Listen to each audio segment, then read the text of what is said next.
week's edition of The Current, the summarized version of our current column every Monday.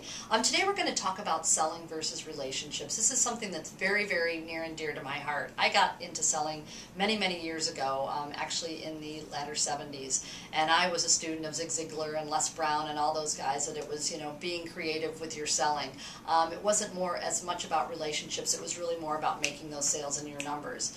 As things have progressed and sales have shifted, I've always been a big believer that you can't make the sale without building the relationship.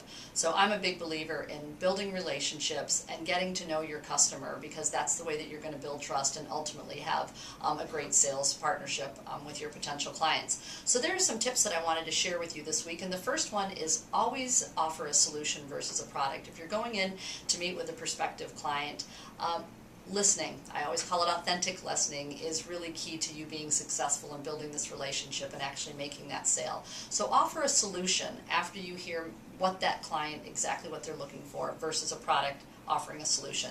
As I alluded to earlier, be an authentic listener.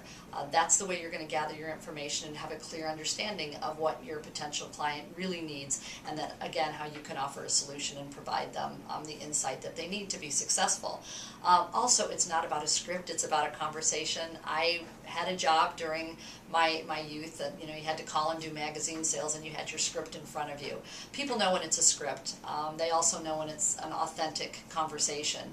So get rid of the scripts and really focus on developing great social skills, interpersonal skills, and having great conversations. That's what I look for in my salespeople, is making sure that they can have those comfortable conversations that actually yield great relationships. Asking questions that matter. It's really too easy to ask the typical questions, the questions that you know, but digging a little bit deeper and really getting to know your potential client is what will give you the answers that you need to help, again, find solutions to their problem and help them to be successful.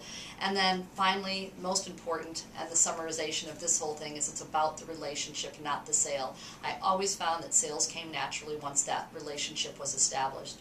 So if you are in a position of sales and maybe finding that you're struggling a little bit, or you're kind of at a dead end, focus on relationships, that authentic listening, and really offering a solution versus a product.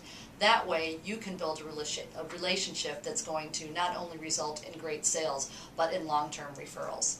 Have a great week.